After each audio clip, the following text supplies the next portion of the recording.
नाजरीन, आज के इस एपिसोड में हम फ़लस्तीन और यूक्रेन के तनाज़ात पर अपने रद्द-ए-अमल में मुनाफ़िक़त का इल्ज़ाम का सामना करने वाले मग़रिबी रहनुमाओं के पेचीदा मसले का जायज़ा लेते हैं।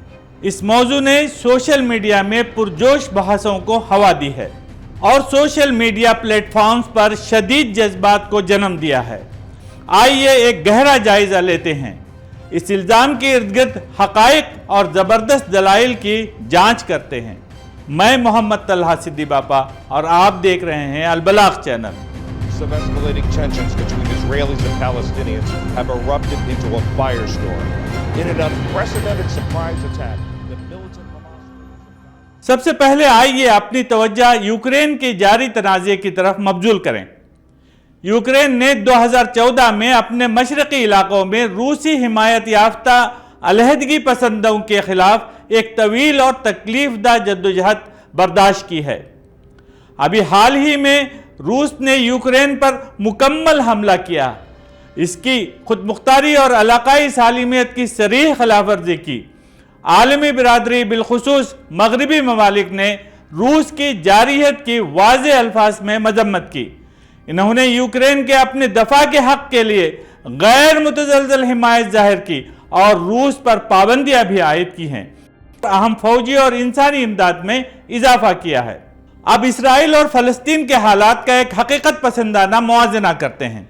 इसराइल ने बैनुल अक़वामी क़वानीन और अक़वाम मुत्तहिदा की मुतअद्दिद क़रारदादों की सरीह खिलाफ वर्जी करते हुए 1967 से मगरबी किनारे और गज़ा पर अपना कंट्रोल बरकरार रखा है।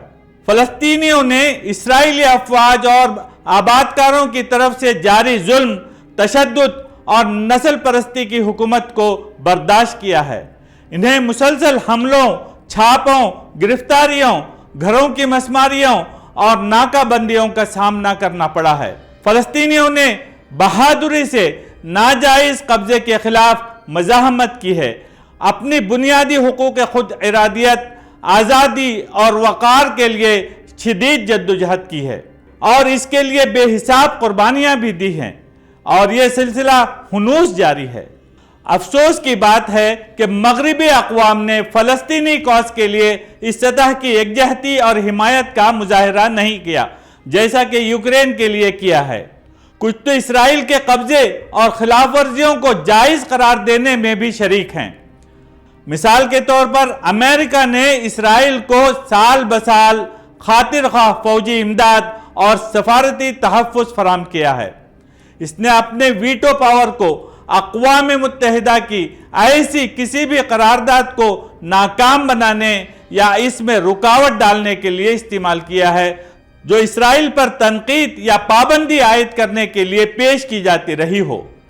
आलमी क़वानीन की परवाह किए बगैर अमेरिकी इंतज़ामिया यरूशलेम को इसराइल का दारुल हुकूमत तस्लीम किया है और वहाँ अपने सफारत खाने की मुंतकिली की है, बावजूद इसके कि मशरक़ी यरूशलेम को बैनुल अक़वामी क़वानीन के तहत मकबूजा इलाका करार दिया गया है।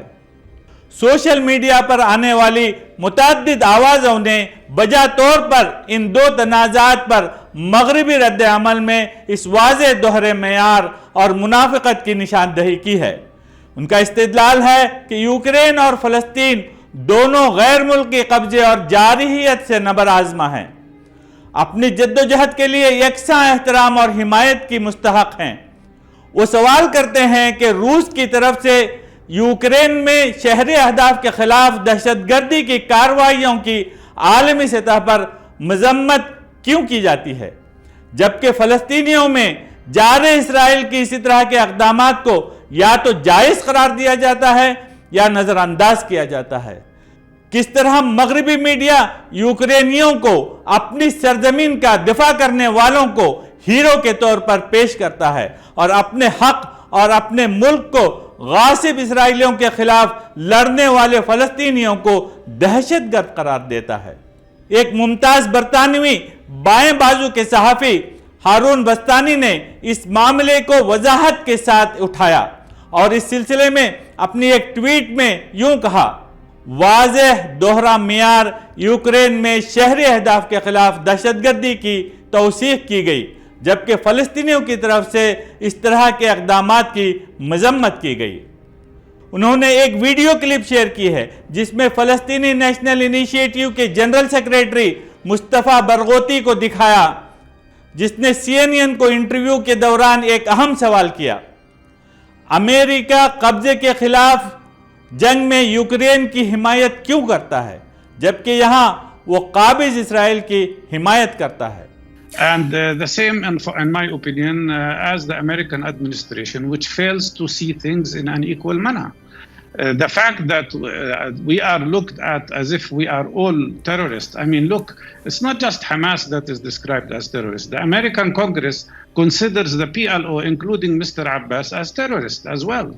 So the issue here is, are we Palestinians equal human beings or not? Are we allowed to resist occupation as international law says or not? Are we entitled to peace and security as well or not? If Israel has the right to defend itself, do Palestinians also have the right to defend themselves or not? That is the question. یہ پہلا موقع نہیں ہے جب مغربی ممالک کو انسانی حقوق کے عالمی مسائل پر اپنے نقطہ نظر میں دوہرے معیار کے الزامات کا سامنا کرنا پڑا ہو۔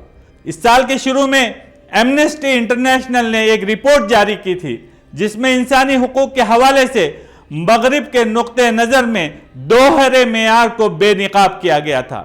ایمنسٹی کے سیکریٹری جنرل ایگنس کالمارڈ نے جذباتی تبصرہ کرتے ہوئے مغربی رہنماؤں کو بے نقاب کر دیا ہے کہ کچھ رہنما اپنی سیاسی فائدے کے لیے استحصال یا تقسیم پیدا کر رہے ہیں۔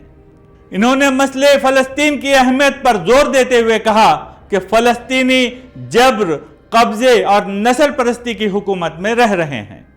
اب ناظرین، آپ کی باری ہے کہ آپ اپنے نقطہ نظر کو شیئر کریں۔ کیا آپ ان الزامات کی تائید کرتے ہیں یا آپ کا نقطہ نظر مختلف ہے؟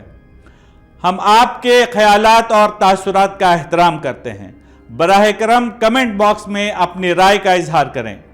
اس ویڈیو کو لائک کر کے اپنی حمایت کا اظہار کریں اور اس طرح کے مزید فکر انگیز ویڈیوز کے لیے ہمارے چینل کو سبسکرائب کریں۔